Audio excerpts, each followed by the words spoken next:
1930 एक ऐसा साल जो बहुत सारी इम्पोर्टेंट घटनाओं के लिए जाना जाता है, जैसे कि discovery of Pluto, first FIFA World Cup, Disney का पहला colour sound cartoon, Fiddlesticks etcetera. लेकिन क्या आपको पता है कि 1930 में 3 ऐसे लोगों का जन्म भी हुआ था जिन्होंने स्पेस को लेकर दुनिया का नज़रिया बदल के रख दिया था, जिन्हें लूनार लीजेंड्स के नाम से भी जाना जाता है। दोस्तों, 3 इडियट्स मूवी में एक सीन आता है जिसमें कहा जाता है, nobody remembers the man who ever came second. ये सीन आज की हमारी कहानी से काफ़ी हद तक जुड़ा हुआ है। दोस्तों, क्या आपने कभी सोचा है कि लूनार मिशन में नील आर्मस्ट्रॉन्ग के साथ और कौन कौन लोग थे जिनकी वजह से कॉन्शियसनेस चांद तक पहुंच पाए? इस वीडियो में हम जानेंगे एक ऐसे इंसान के बारे में जिसे इस मिशन का गुमनाम हीरो कहा जाता है। अपोलो 11 के लॉन्च से लेकर वापस धरती तक आने की पूरी कहानी जानने से पहले हम उनकी पर्सनल लाइफ से जुड़ी कुछ खास घटनाओं के बारे में जानेंगे। इस मिशन में नील आर्मस्ट्रॉन्ग का साथ दे रहे थे 2 और लोग, बज एल्ड्रिन और माइकल कॉलिंस। नील को बचपन से ही उड़ने का इतना ज़्यादा शौक था कि उन्होंने केवल 16 साल की उम्र में ही पायलट का लाइसेंस बनवा लिया था, जबकि अब तक उनका ड्राइविंग लाइसेंस भी नहीं बना था। और यहीं से उनके करियर की शुरुआत भी होती है। 1951 में पहली बार 21 साल की उम्र में कोरियन वॉर्स में भाग लिया। 2 साल से भी कम समय में 78 कॉम्बैट मिशंस को पूरा किया। नील ने 25 साल की उम्र में अपनी एरोनॉटिकल इंजीनियरिंग की डिग्री कंप्लीट कर ली थी। इसके बाद उन्होंने NASA और नासा के लिए काम किया। इस दौरान उन्होंने कई सुपरसोनिक लड़ाकू विमानों का भी परीक्षण किया था, जिनमें X-15 रॉकेट भी शामिल है। अगर आप X-15 रॉकेट के बारे में नहीं जानते हैं तो यह अब तक का सबसे फास्टेस्ट रॉकेट पावर्ड स्पेसक्राफ्ट है, जिसे 1950s में नासा और US नेवी द्वारा स्पेस के किनारों को ढूंढने के लिए डेवलप किया गया था। इसकी स्पीड बुलेट से भी तेज है।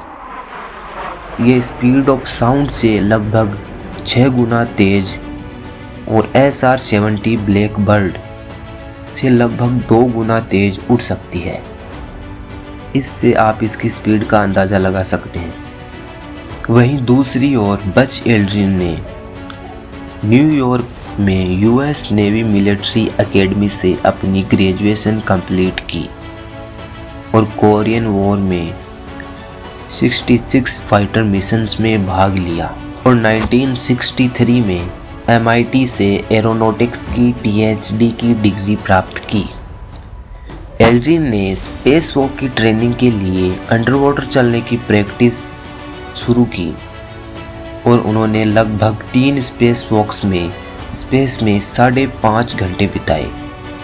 इस मिशन में माइकल कॉलिंस को अपोलो 11 के कमांड मॉड्यूल पायलट के रूप में चुना गया था। यह केवल कॉलिंस की जिम्मेदारी थी कि कमांड मॉड्यूल तब तक लूनार ऑर्बिट में सही से चक्कर लगाता रहे जब तक नील और एल्ड्रिन मून से वापस लूनार ऑर्बिट में आकर कमांड मॉड्यूल में डॉक ना कर ले। अब बारी आती है अपोलो 11 के लॉन्च वाले दिन की। 16 जुलाई 1969 सुबह के 8:02 स्पेसक्राफ्ट को फ्लोरिडा के केनेडी स्पेस सेंटर से लॉन्च किया जाता है। अब धरती से चांद पर जाना लगभग 3,84,400 किलोमीटर दूर इतना आसान काम भी नहीं था, क्योंकि हमारी धरती खुद अपने एक्सिस पे 1600 किलोमीटर प्रति घंटे की स्पीड से रोटेट करती है और अर्थ की एस्केप वेलोसिटी को क्रैक करने के लिए स्पेसक्राफ्ट को 11 किलोमीटर पर सेकंड से भी ज़्यादा की स्पीड की ज़रूरत। 76 घंटे बाद जैसे ही यान चांद के पास पहुंचने वाला था, उसकी स्पीड 40,000 किलोमीटर प्रति घंटा हो गई। कमांड मॉड्यूल को चांद के चारों ओर 3200 किलोमीटर प्रति घंटा की स्पीड से भी ज़्यादा स्पीड से रोटेट करना था। इन सभी परेशानियों के बावजूद भी नील आर्मस्ट्रॉन्ग और बज एल्ड्रिन चांद पे पहुंचने में सफल हुए। और जब नील ने अपने फेमस शब्दों के साथ चांद पे पहला कदम रखा, यह आदमी के लिए एक छोटा कदम है, लेकिन मानव जाति के लिए एक बड़ी छलांग। तब लगभग 530 मिलियन लोगों ने अपोलो 11 से पृथ्वी पर पहली बार रंगीन टीवी प्रसारण में आर्मस्ट्रॉन्ग को देखा।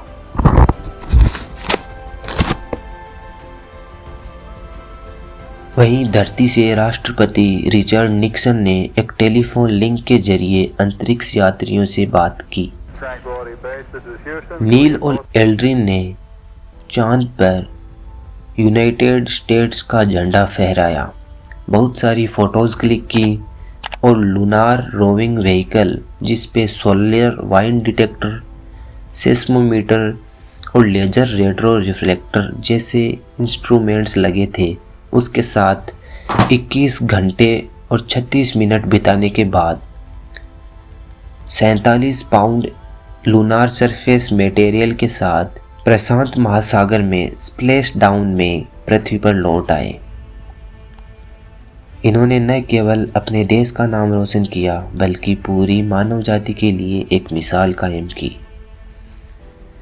ये था दोस्तों आज का वीडियो। अगर आपको पसंद आया हो और आपने एंड तक देखा है तो चैनल को सब्सक्राइब ज़रूर से करना, वीडियो अपने दोस्तों के साथ शेयर करना और ChatGPT से अपनी लाइफ को इजी बनाने और प्रोडक्टिविटी बढ़ाने के लिए स्क्रीन पर दिख रहे वीडियो पर क्लिक करें। तब तक के लिए बाय बाय, दिल से धन्यवाद एंड टेक केयर।